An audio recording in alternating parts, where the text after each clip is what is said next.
আল্লাহ তাআলা রাসূলুল্লাহ সাল্লাল্লাহু আলাইহি সাল্লামকে বলতে বলেন, কুলিয়া ইবাদিল্লাযিনা আমানুত্তাকু রব্বাকুম, আপনি বলে দিন, হে মুমিন বান্দারা, তোমরা তোমাদের আল্লাহ তাআলাকে, তোমাদের রবকে ভয় করো।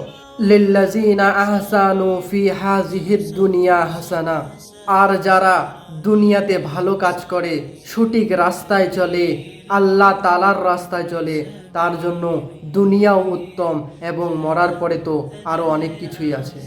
ওয়া আরজুল্লাহি ওয়াসিয়া, আল্লাহ তাআলার যে এই জমিন, সেটা হচ্ছে ক্ষণস্থায়ী, চিরস্থায়ী নয়।